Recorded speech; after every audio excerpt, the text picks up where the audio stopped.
What's up everybody, it's Danielle Marie aka Yelly back with a brand new YouTube video. So if you're noticing that I'm wearing the same top that I was wearing in my apartment tour video, it's because I'm filming this the same day. So just mind your business please, okay? I'm in a productive mood. I'm trying to shoot as much as I can today. So you may see 1, 2, 3, 10 videos of me wearing this top.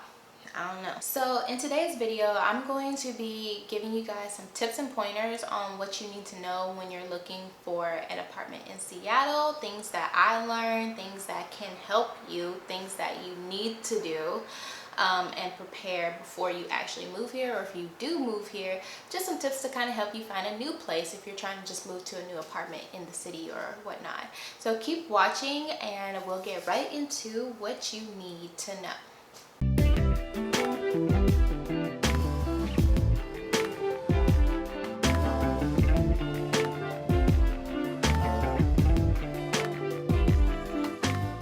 So I have my little list here of the things I feel like are the most important that I need to tell you. And so the very first thing that you guys really need to understand, you really need to know, is that you have to have realistic expectations. I mentioned this in my apartment tour video, that a lot of the videos you see on here of people like giving their apartment tours are like the ones that pop up, obviously, because they have the views and they're from bigger Seattle YouTubers and stuff, and all the apartments look really nice. They're like super luxurious, they're downtown and all this stuff, and they're really expensive. You need to have realistic expectations. Most likely when you're moving here, you're not going to be staying in an apartment like that unless you have a really dope job, like right off the bat. Most likely you're not going to be living in any type of apartment that even remotely looks like one of those super nice high-rises. If you know that you're coming here with $100, do not expect to live in a $5,000 apartment downtown. It's just not gonna happen.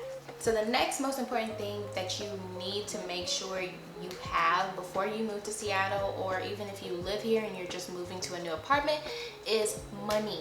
You need to make sure that you have money and a job. Don't be one of those people who moves here without a job. I get it. People want to do that. People want to live life on the edge. I'm one of those people, I'm like, do whatever you want to do in life. So if you want to do that, then do it. But I'm also a very responsible person, and I would never put myself in a position like that. I definitely would not recommend moving to a city with no job, especially a very expensive city like Seattle, New York, Los Angeles. Like, why would you do that to yourself? Unless you have like a ton of money saved up before you even move here that is going to like make sure that you're fine for a little while, just do not move here without a job. And you need to have money saved up. So if you don't have a job, you need to have a good amount of money saved up. I don't know what the right amount of money is that you need to have, but I would say you need to have at least enough that's going to cover maybe like 3 months rent, just in case you don't find a job. I mean, for some people it's really hard to find a job, especially if you maybe don't have like a certain degree, because a lot of jobs here, because they're in the tech field, you know, you do have to have a degree for it. I know a lot of people kind of say like, oh, you don't need to go to college for stuff, but a lot of these jobs, they will tell you you have to have a degree. Like my job that I work at, you have to have a degree. They're not going to hire anybody to have a degree. There are some places you can get a job without a college degree, but I'm just letting you guys know that a lot of stuff here is like tech and medical, and those are like two things that they really stress that you need to have a degree for. So I don't know why, how did I get on that? I don't even, what did I even say? I don't even know what I said that made me go on that little tangent. But stay in school, kids. So my number 3 tip, or maybe this is number 4, I really don't know. My next tip is kind of like the same as the last one, about money. So you need to save up enough money to be able to pay your rent, like your first month's rent. You need to have enough money to be able to pay a security deposit, because some places here, their security deposit is the same amount as rent. Some of them are like low, like the security deposit here at this place I think was like a certain percentage of the rent, but some places will charge you basically rent twice because the security deposit is the same as rent. So you need to make sure you have enough money saved up just in case you get a place that's like that.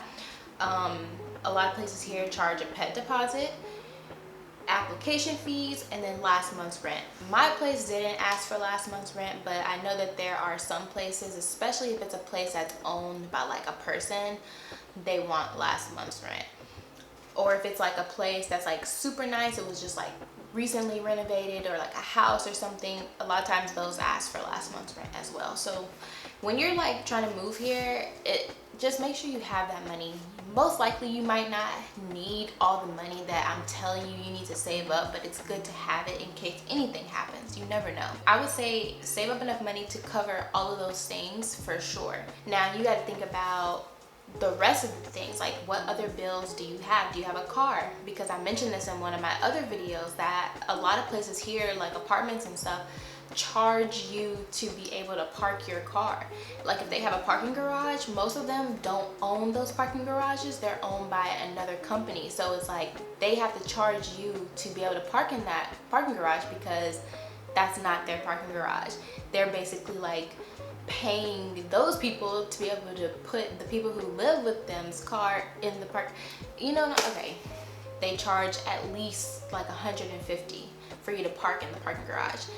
One place that I was looking at, I didn't bring my car here, but one place that I was looking at before I moved into this apartment, I asked them how much their parking garage fee was, and it's $300. And you know, it's like, dang, if I have to pay rent, plus I have to pay whatever bills I normally pay, you know, electricity, internet, yada, yada, yada. I gotta pay car insurance. I may have to pay a car note. Plus I gotta pay for a parking garage, a $300 parking garage fee. Like $300 is a lot of money. Next tip, budgeting. We're gonna just keep talking about money because I want to stress to you guys that money is very important. You need to make sure you have enough money. I don't want to be the type of YouTuber who's like, I did this and I came over here with like no money and I'm fine, and make everybody think that everything was just like easy peasy lemon squeezy. Like, no, I want you guys to always be responsible and be able to handle living in a city that is more expensive than what you may be used to. So budget is very important. Plan out your budget. Maybe if you know that you're gonna move here next year, for the next like few months, keep track of like how much money you normally spend and what you're spending it on. See if there's anywhere where you can cut back. See if there's anywhere where you can save some extra money. That way when you plan on moving, you can know, okay, well, I know on average I'm gonna spend about $300 just on food each month. You know, you can account for that and you can be able to budget. Okay, if I'm gonna spend $300 on food each month and my rent's gonna cost an estimate of this much, and I'm gonna have to pay this much for parking, plus this is, you know, this is how much I'm gonna have to have in a whole month. And then you know how much you need to be making, you know how much you need to save up. If you know that you're not gonna be making enough money to pay that full amount, you know, then you'll know maybe it's good if I have a savings of like $5,000 to supplement that each month, that extra that I can't pay.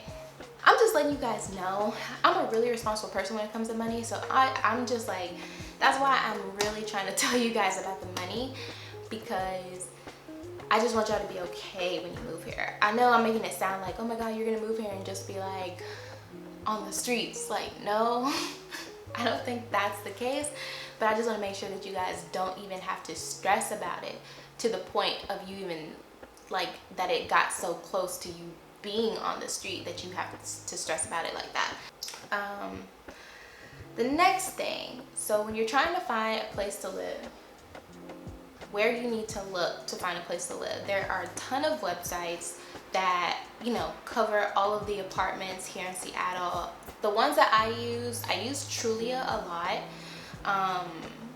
Of course, there's apartments.com, there's HotPads, there's PadMapper. I didn't really use Craigslist because personally for me, I'm just one of those people that anything that deals with Craigslist for the most part, I'm like, is really sketchy to me. But I mean, some people have found housing that way. If you're comfortable doing that kind of stuff, then do it. But I'm just one of those people that I'm like, nah, there's too many like scam stories for Craigslist for me to be like, okay, I'm gonna find a place to live on here. Like, no. And on Facebook, there's a Facebook group actually. It's called like Seattle Housing, something.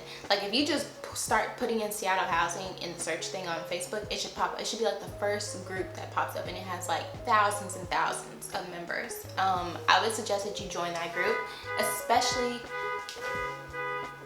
so many people post on there. If you're looking for a roommate, you can put that you're looking for a roommate, you know, the type of roommate you're looking for, or, you know, just put a little about you on there, so that way if anybody else that's in the group is looking for a roommate, they can be like, hey, this person kind of matches the type of person I feel like I would be okay living with.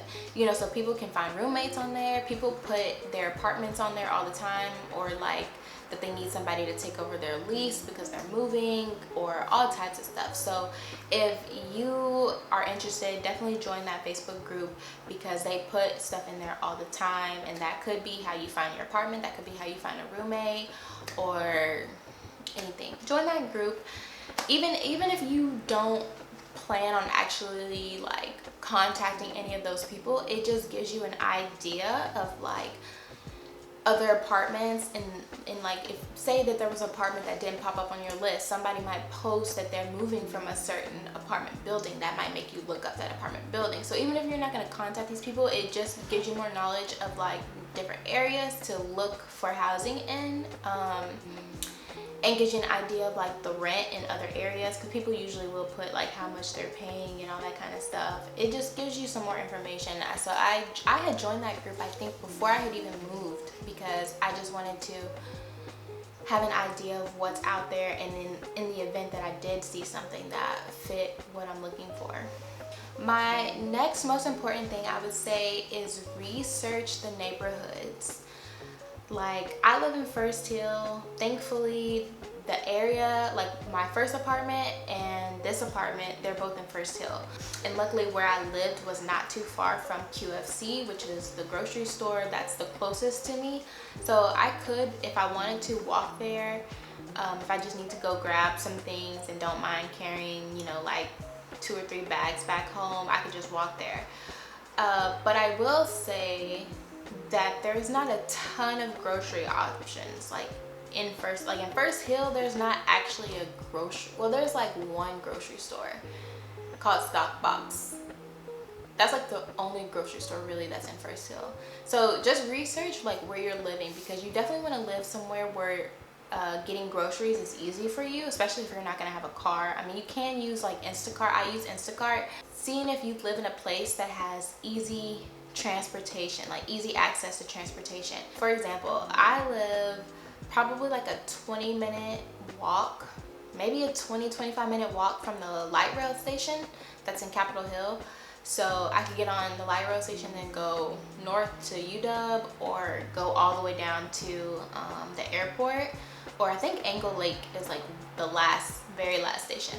Or there is a very extensive bus system here. I've never rode the bus here, so I don't really know like how far out it goes. Like, I don't know, like if you live in one of the really neighborhoods like Magnolia, I don't know like where the closest bus stop would be there, because it's a very residential place. So I know that no buses like really stop like in the neighborhood. So like, you know, you need to research things like that. Like if you end up renting a house that's in a neighborhood, how far is a bus stop from your house? You know, there's just like things like that you need to keep in mind, things to do. If you're the type of person who you want to be able to do stuff and not have to pay like a ton of money Ubering to the other side of the city to be able to go do fun stuff, then that's something you need to think about as well. And your distance from your job.